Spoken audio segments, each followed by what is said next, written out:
बिस्मिल्लाहिर्रहमानिर्रहीम। Dear students, अस्सलाम वालेकुम। स्टूडेंट्स, अब हम एक्सरसाइज 12.4 करने लगे हैं। स्टूडेंट्स, एक्सरसाइज 12.4 से पहले आपने मेरा एक्सरसाइज 12.6 का टॉपिक वाला लेक्चर एंड एक्सरसाइज वाला लेक्चर, उन लेक्चर्स को अगर आप अच्छी तरह से प्रिपेयर कर लेंगे, उसको अच्छी तरह से समझ लेंगे, तो फिर एक्सरसाइज 12.4 बड़े आराम से और बड़ा इजीली समझ आ जाएगी, क्योंकि एक्सरसाइज 12.4 और 12.6 की बहुत सारी बातें कॉमन है। तो मैंने एक्सरसाइज 12.6 में उनको बड़ा डिटेल से किया हुआ है। दैट्स वाई आप पहले एक्सरसाइज 12.6 का आर्टिकल या टॉपिक वाला लेक्चर एंड एक्सरसाइज वाला लेक्चर, उसको अगर अच्छी तरह से प्रिपेयर कर लेंगे तो ये बड़ा आराम से और बड़ा इजीली समझ आ जाएगा। एक्सरसाइज 12.4 को शुरू करने से पहले मैंने ये एग्जाम्पल ली है, एग्जाम्पल 16 है, इसको आप पहले समझेंगे।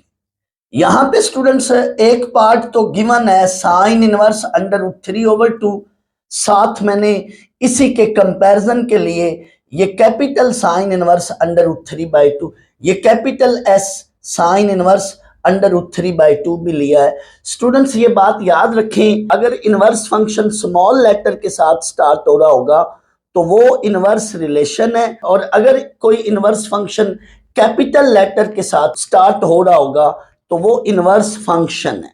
इनवर्स फंक्शन चूंकि 1-to-1 फंक्शन होता है, इसलिए उसका 1 यानी सिंगल सोल्यूशन होगा, लेकिन इनवर्स रिलेशन के मोर देन 1 सॉल्यूशंस होंगे। तो ये इनवर्स रिलेशन है, पहले मैंने इसको सॉल्व किया है। चाहे इनवर्स रिलेशन हो या इनवर्स फंक्शन हो, आपने क्या करना है, उसको लेट थीटा करना है। आप थीटा की बजाय y भी लेट कर सकते हो, अल्फा भी लेट कर सकते हो, यानी इसकी जगह आप y भी लिख सकते हो और अल्फा भी लेट कर सकते हो, मर्जी है आपकी। मैंने लेट थीटा किया है। स्टूडेंट्स, इनवर्स रिलेशन के क्वेश्चंस को हमने 12.6 के क्वेश्चंस की तरह करना है। ये साइन इनवर्स को मैंने खत्म करना है, इसको मैं इधर लाऊंगा तो ये साइन थीटा बन जाएगा √3/2। स्टूडेंट्स, जब भी इनवर्स फंक्शन लेफ्ट पे आएगा तो ये इधर एंगल इनपुट होगा और साथ फंक्शन होगा, या अगर मैं इसको उधर ले जाऊंगा साइन को, तो ये साइन उधर जाके साइन इनवर्स बनेगा और उसका इनपुट √3/2 होगा। अब ये मेरे पास साइन थीटा √3/2 वैल्यू बन गई है। Here we notice that sin theta is positive.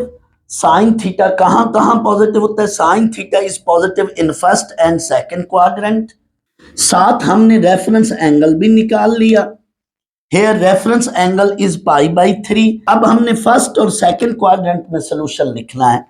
In first quadrant theta होता है रेफरेंस एंगल यानी π/3, and in second quadrant theta होगा pi minus reference angle, that is pi minus π/3। आप इसका एलसीएम लो तो ये रिजल्ट बनेगा, ये वैल्यू बनेगी। Now finally all possible solutions are, चूंकि फंक्शन है साइन, तो हर सॉल्यूशन के साथ साइन के पीरियड के ऑल इंटीग्रल मल्टीपल्स ऐड करने, तो π/3 के साथ 2nπ एंड 2π/3 के साथ 2nπ, ये दो सेट्स बनाकर यूनियन ले लिए where n belongs to z। या आप इस सारी स्टेटमेंट की बजाय आप डायरेक्ट सॉल्यूशन सेट भी लिख लें तो भी ठीक है, यानी या ये बात पूरी या ये बात एक ही मतलब है इनका। स्टूडेंट्स, इनवर्स रिलेशन को हमने लेट थीटा किया है, तो ये एंड पे हमने थीटा का रिजल्ट यानी इनवर्स रिलेशन का रिजल्ट लिखा है। नेक्स्ट, इसी का सेकंड पार्ट मैंने खुद बनाया है, ये इनवर्स फंक्शन है। स्टूडेंट्स, इनवर्स फंक्शन का क्वेश्चन बड़े आराम से हो जाया करेगा। इसको कैसे करना है, इसको भी उसी तरह से आपने लेट थीटा करना है। आप थीटा की बजाय अल्फा या वाई कोई मर्जी वैल्यू ले सकते हैं। अब आपने इनवर्स को खत्म करना है, ये साइन इनवर्स इधर आकर साइन थीटा हो जाएगा। आपने स्टूडेंट्स इनवर्स फंक्शन का वहीं पर फौरन कैलकुलेटर से आंसर निकाल लेना है। ये आंसर है 60 डिग्री या π/3। यहां पे आपने इनवर्स खत्म करके फिर बच्चों थीटा का डायरेक्ट वो आंसर लिखना है जो आपने इनवर्स से निकाला है, यानी इनवर्स फंक्शन में आपने इनवर्स को खत्म करके फौरन वही आंसर जो कैलकुलेटर से फाइंड आउट किया होगा वो लिखना है। तो ये आपका आंसर है। स्टूडेंट्स, आपने हमेशा इनवर्स फंक्शन का रिजल्ट कैलकुलेटर से फाइंड आउट करना है, यानी साइन इनवर्स के साथ इधर अंदर जो भी इनपुट होगा उस पूरी चीज को आपने कैलकुलेटर से फाइंड आउट करनी है। एंड कैलकुलेटर से जब आंसर स्पेशल एंगल्स आए, स्पेशल एंगल से मुराद 0 डिग्री आए, 30 डिग्री आए, 45 डिग्री आए, 60 डिग्री आए, नेक्स्ट 90 डिग्री आ सकता है, 180 डिग्री आ जाए, 270 डिग्री आ जाए, 360 डिग्री आ जाए, या किसी तरह से 120 150 डिग्री, ये भी कंसीडर स्पेशल एंगल में होंगे। तो आपने ये रिजल्ट लिखने हैं, यानी अगर sine inverse, cos inverse, tan inverse के अंदर जो भी इनपुट है, अगर उस पूरे का आंसर हम कैलकुलेटर से निकालें और आंसर्स इनमें से कोई रिजल्ट्स आए तो वो ही रिजल्ट्स कंसीडर होंगे। लेकिन अगर आंसर्स इनसे हटकर कोई वैल्यू बनेगी तो वहां पे हमने क्या करना है वो मैं आगे 1-2 पार्ट्स जब आएंगे वहां पे डिटेल में बताऊंगा, तो आपने ये बातें नोट कर लेनी। एक्सरसाइज 12.4 का क्वेश्चन 1 हम करते हैं। क्वेश्चन 1 में हमें कहा जा रहा है evaluate the following inverse relations of general trigonometric functions। इसने हमें इनवर्स रिलेशंस दी हुई हैं और हमें कहा जा रहा है कि उनका रिजल्ट्स या उनकी वैल्यूज को फाइंड आउट करें। स्टूडेंट्स, अगर यहां पे वो इनवर्स रिलेशन का जिक्र ना भी करता, जस्ट कह देता evaluate the following, तब भी हमें पता है कि ये इनवर्स रिलेशंस हैं। वो क्यों? स्टूडेंट्स, जब भी लफ्ज आर्क का पहला लेटर स्मॉल ए हो, चाहे आर्क साइन हो, चाहे आर्क कोसाइन हो, चाहे आर्क टैन हो या कोई और फंक्शन हो, लेकिन उसके साथ आर्क वर्ड का पहला लेटर स्मॉल ए हो तो वो भी इनवर्स रिलेशंस होती हैं। या फिर इनवर्स ट्रिग्नोमेट्रिक फंक्शंस का पहला लेटर स्मॉल लेटर हो तो भी वो इनवर्स रिलेशंस होते हैं। अब हम इसका सलूशन करते हैं। हमने पूरी वैल्यू को लेट थीटा नाम देना है। आप थीटा की बजाय अल्फा या वाई कोई मर्जी नाम दे सकते हैं। तो हमने इसको लेट थीटा नाम दिया। आर्क साइन को हमने लिखा साइन इनवर्स। अब स्टूडेंट्स, मुझे साइन इनवर्स को खत्म करना है। साइन इनवर्स इधर आके साइन थीटा हो जाएगा, यानी यहां पे जो भी वैल्यू है वो साइन का इनपुट बन जाएगी। इधर हमारे पास -1 है। नेक्स्ट, अब हमने इसको एक्सरसाइज 12.6 के प्रॉब्लम्स की तरह सॉल्व करना है। Student, sine theta equal to -1, ये वैल्यू वाई एक्सिस पर होगी, बट यहाँ पे यानी वो कौन सा एंगल है जिसका साइन बनाए तो आंसर -1 आए, तो वो 3π/2 है। आपको मैंने ये पहले बताया हुआ है। तो यहाँ पे 3π/2 वैल्यू होती है। इसका अगर हम साइन लें तो वो -1 बनता है। So theta equal to 3π/2। Students, given value को हमने नाम थीटा दिया था। सो ऑल पॉसिबल सॉल्यूशंस या all possible values of theta, दोनों में से इसकी जगह आप all possible values of theta भी लिख सकते हैं। ऑल पॉसिबल सॉल्यूशंस या all possible values of theta, ये बन रहा है रिजल्ट 3π/2 + 2nπ। स्टूडेंट्स, फंक्शन है साइन थीटा। साइन थीटा का पीरियड है 2π। 2π के ऑल इंटेग्रल मल्टीपल मैंने ऐड कर दिए, where n belongs to z। आप ये सारी स्टोरी लिख लें या डायरेक्ट लिखें solution set 3π/2 + 2nπ where n belongs to z। Student, second part हूबहू इन्हीं लाइन के साथ, बिल्कुल इन्हीं वर्ड्स के साथ होगा। r cos -√2/2, इसको लेट थीटा किया, r cos को cos इनवर्स लिखा। स्टूडेंट्स, इस वैल्यू को आप देखें, जब भी ऊपर नीचे सेम वैल्यू हो बट ऊपर अंडर रूट हो या नीचे अंडर रूट हो तो उसको हमने सॉल्व करना है। दूसरे लफ्जों में उसको आपने रैशनलाइज करना है। तो जो बगैर अंडर रूट वैल्यू होगी उसको आप 2 बार अंडर रूट करके लिख लें ताकि वो उससे कट जाए, या 2 बार अंडर रूट करके लिख लें या 2 को लिख लें अंडर रूट 2 का स्क्वायर, मर्जी आपकी। तो ये आपस में कट गए तो हमारे पास रिमेनिंग वैल्यू ये बनी -1/√2। इसलिए इसकी बजाय आगे मैंने लिखा है -1/√2। अब स्टूडेंट्स, इसको 12.6 की तरह सॉल्व करना है। Here reference angle is π/4, cos theta is negative, कहां कहां नेगेटिव होता है, सेकंड और थर्ड में, साथ रेफरेंस एंगल π/4। अब हमने स्टूडेंट सोल्यूशन सेकंड और थर्ड क्वाड्रेंट में देना है, तो इन सेकंड क्वाड्रेंट थीटा होगा pi minus reference angle, that is pi minus π/4, solve करें तो 3π/4। नेक्स्ट हमने थर्ड क्वाड्रेंट में सोल्यूशन देना है, इन थर्ड क्वाड्रेंट थीटा होगा पाई प्लस रेफरेंस एंगल यानी पाई प्लस π/4, इसका एलसीएम लें तो ये 5π/4।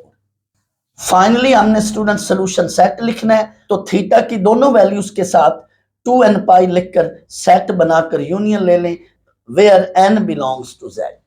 थर्ड पार्ट के हिंट्स हैं, थीटा tan इनवर्स, स्टूडेंट्स ये भी बिल्कुल ऐसे, इसको आपने सॉल्व करना है तो ये चीज बनेगी tan theta -1/√3, here reference angle, ये सॉल्व करें π/6 होगा।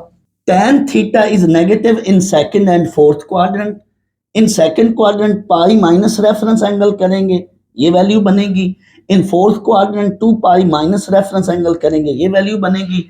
बट आप रिकॉल करें tan थीटा के जब हमने ऑल सॉल्यूशंस या सॉल्यूशन सेट लिखने हो तो सिर्फ प्राइमरी सॉल्यूशन लेते हैं, वो सॉल्यूशन जो प्राइमरी क्वाड्रेंट में आए, प्राइमरी सॉल्यूशन लेकर उसके साथ हमने tan के पीरियड के ऑल इंटीग्रल मल्टीपल ऐड कर देने हैं। स्टूडेंट्स ये सेकेंडरी सॉल्यूशन ना लें क्योंकि ये इसके अंदर ऑलरेडी कंटेन कर रहा है। कैसे, आप n को 0 पुट करें तो प्राइमरी सॉल्यूशन बनेगा, प्राइमरी सॉल्यूशन बनेगा, आप n को 1 पुट करें तो ये देखें अगला सेकेंडरी सॉल्यूशन बनेगा।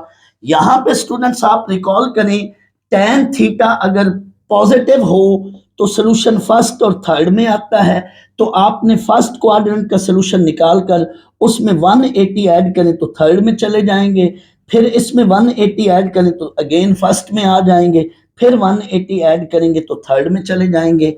सिमिलरली अगर solution second and fourth quadrant में हो तो आपने सेकंड क्वाड्रेंट में सॉल्यूशन लेंगे, उसमें 180 ऐड करेंगे तो फोर्थ में चले जाएंगे, फिर 180 ऐड करें तो सेकंड में आ जाएंगे, फिर 180 ऐड करेंगे तो फोर्थ में चले जाएंगे।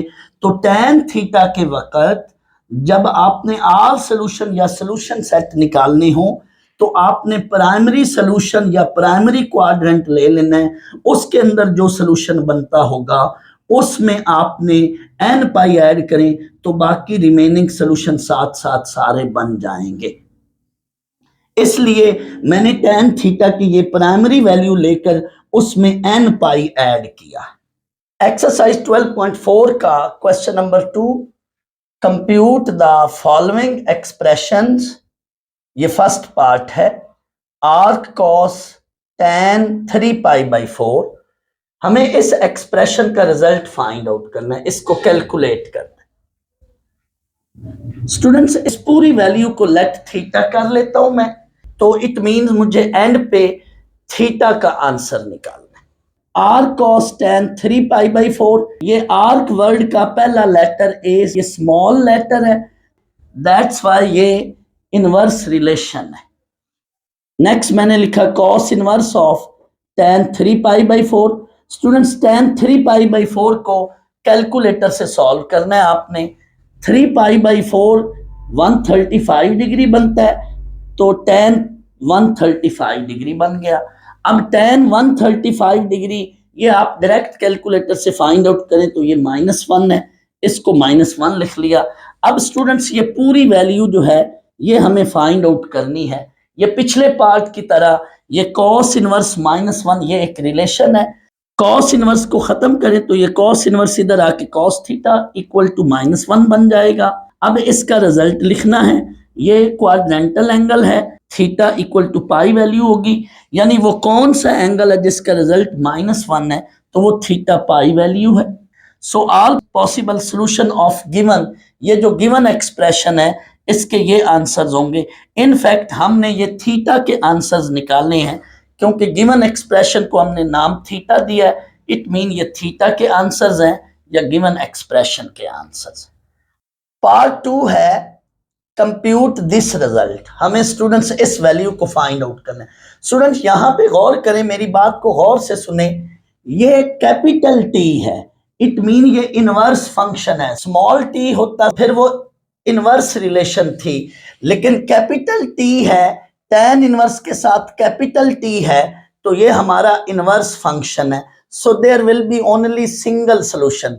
जब इनवर्स फंक्शन हो तो सिंगल सोल्यूशन होता है, क्योंकि इनवर्स फंक्शन 1 to 1 है, लेकिन जब इनवर्स रिलेशन हो तो फिर मोर देन वन आंसर्स। इस पूरी चीज को अब हमने लेट थीटा कर लिया। अब स्टूडेंट्स ये tan इनवर्स 1/√3 ये डायरेक्ट कैलकुलेटर से आप अगर फाइंड आउट करें तो ये 30 डिग्री है। इस पूरी वैल्यू की जगह 30 लिखा, साइन 30, इसको कैलकुलेटर से फाइंड आउट करें तो ये 1/2 है। दूसरा तरीका ये भी है कि इस पूरे एक्सप्रेशन को यहाँ a कहकर छोड़ दें और इनवर्स ट्रिग्नोमेट्रिक फंक्शन को लेट y या लेट थीटा करें या जो मर्जी करें। यहाँ पे चूंकि लेट थीटा किया हुआ है तो आप फिर यहाँ पे लेट y करेंगे इनवर्स ट्रिग्नोमेट्रिक फंक्शन को। यहाँ पे इसका रिजल्ट निकालें तो वो 30 डिग्री है। आपने क्या करना है, इनवर्स को खत्म करके अब वही रिजल्ट जो 30 डिग्री अभी मैंने कहा था वो लिख लिया। वो किसकी वैल्यू लिखनी है, y की वैल्यू। अब वापस क्वेश्चन पर आए। क्वेश्चन क्या है, theta equal to sine tan inverse 1/√3। इसमें आप पहले इसकी जगह y लिखेंगे, फिर y की वैल्यू 30 डिग्री एंड साइन 30 ये 1/2 है। तो ये हमने एक इस तरीके से किया और एक इस तरीके से, दोनों सही हैं, आप जौन सा मर्जी फॉलो कर। नेक्स्ट पार्ट 3 है साइन ऑफ r cos -√3/2। इस पूरे एक्सप्रेशन को लेट a कर लें। अब ये इनवर्स रिलेशन है, क्योंकि कैपिटल लेटर होता तो फिर इनवर्स फंक्शन था। आर्क वर्ड का स्मॉल a है तो दैट्स वाई ये इनवर्स रिलेशन है, लेकिन इसी आर्क वर्ड का कैपिटल A होता तो फिर यहाँ पे ये इनवर्स फंक्शन होना था। इस पूरे एक्सप्रेशन को लेट A कर लिया और ये अंदर जो ब्रैकेट में वैल्यू है इसको लेट थीटा कर लिया। आर कॉस को कॉस इनवर्स लिखा, कॉस इनवर्स को खत्म करेंगे, कॉस इनवर्स इधर आके कॉस थीटा हो जाएगा।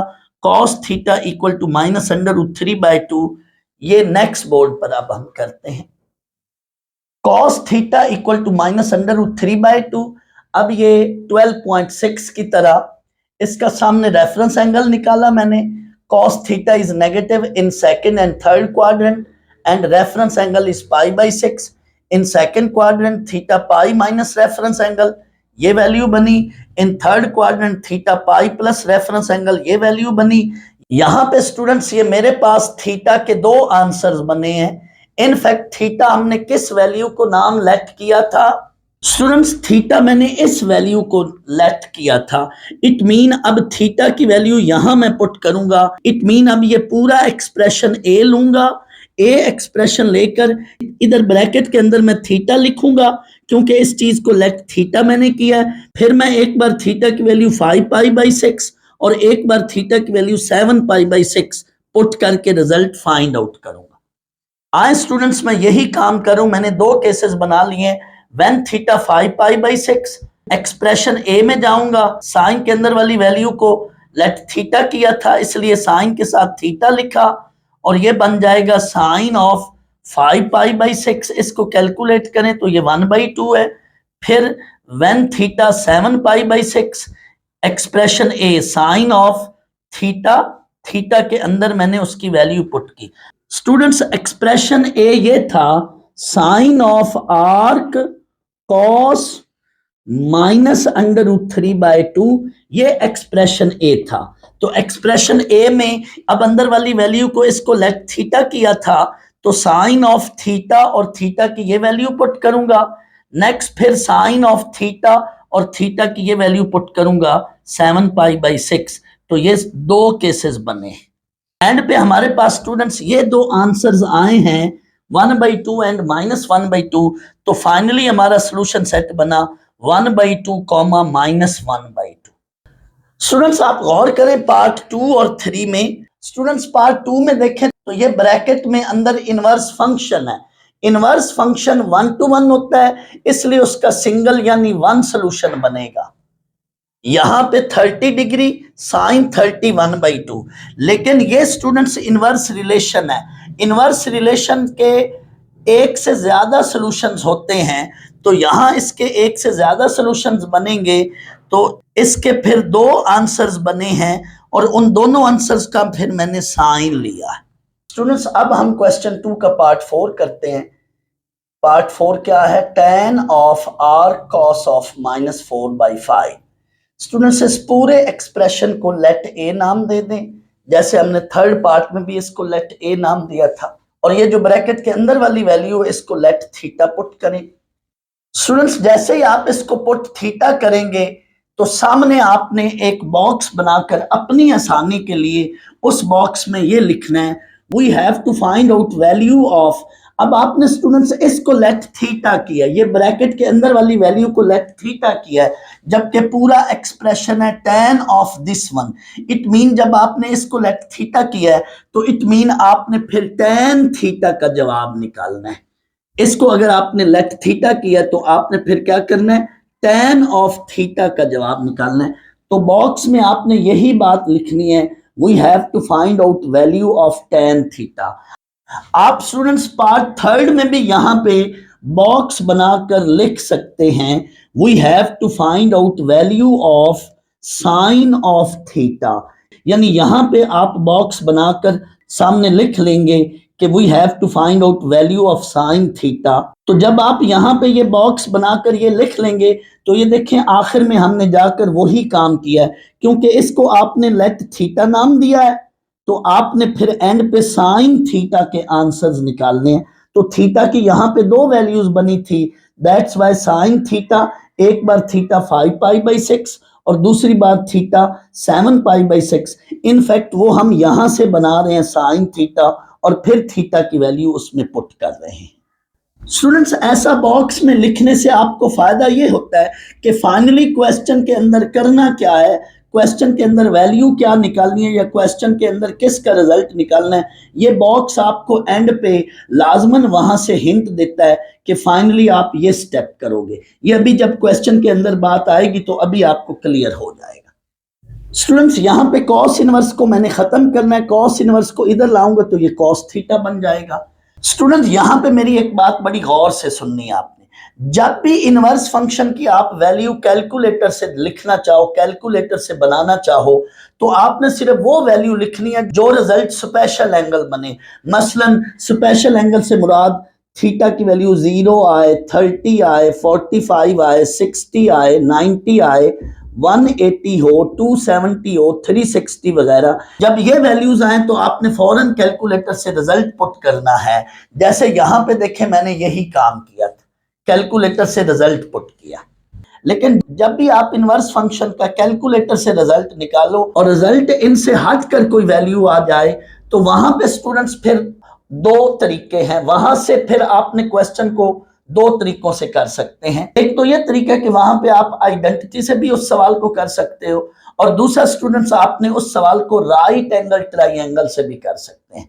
राइट एंगल ट्राइंगल तब बनाएं जब ये फ्रैक्शन पॉजिटिव हो, लेकिन अगर ये फ्रैक्शन नेगेटिव है तो आपने उसको आइडेंटिटी से ही करना है। लेकिन अगर ये फ्रैक्शन पॉजिटिव हो तो आप वहां राइट एंगल ट्राइंगल से भी कर सकते हो और आइडेंटिटी से भी कर सकते हो। लेकिन नेगेटिव के वक्त आपने हमेशा आइडेंटिटी ही लगानी है, क्योंकि नेगेटिव के वक्त जब आप ट्राइंगल बनाओगे तो वहां पे फिर साइड्स आपको नेगेटिव मेंशन करनी पड़ेंगी या क्वाड्रेंट के चक्रों में जाना पड़ेगा। दैट्स व्हाई नेगेटिव फ्रैक्शन के वक्त आप सिर्फ आइडेंटिटी वाला मेथड ही यूज करो। तो यहां पे मैंने आइडेंटिटी लगाई है, sine sine square theta plus cos square theta that is equal to 1। Cos theta की ये वैल्यू पुट की है। स्टूडेंट्स, इसको सॉल्व करें, ये 16/25 है, इसको उधर ले जाएं तो 1 - 16/25। इसका बच्चों आप एलसीएम लें तो 9/25 वैल्यू बनेगी। स्टूडेंट्स, यहां पे आप इसका जब अंडर रूट लोगे तो ये +-3/5 है, बट आपने इन प्रॉब्लम्स में प्लस वैल्यू लिखनी है। अब मेरे पास दो रिजल्ट बने हैं, sine theta and cos theta. तो आप आए यहां पे अगेन, नाउ ए बिकम्स, वही बात हमने tan थीटा की वैल्यू बनानी है, tan ऑफ थीटा, क्योंकि इसको हमने थीटा लेट किया। नाउ ए बिकम्स, यहां पे स्टूडेंट्स इसको हमने थीटा नाम दिया, इट मीन ए बनेगी tan ऑफ थीटा। तो हमने tan ऑफ थीटा का रिजल्ट निकालना है, बट tan ऑफ थीटा तो होता है sine of theta over cos of theta के इक्वल। हमें साइन ऑफ थीटा की वैल्यू भी मालूम है, कॉस थीटा की वैल्यू भी मालूम है। साइन थीटा की वैल्यू पुट करें, कॉस थीटा की वैल्यू पुट करें, तो ओवरऑल ये आंसर बनेगा -3/4। ये हमारा फाइनल सोल्यूशन है।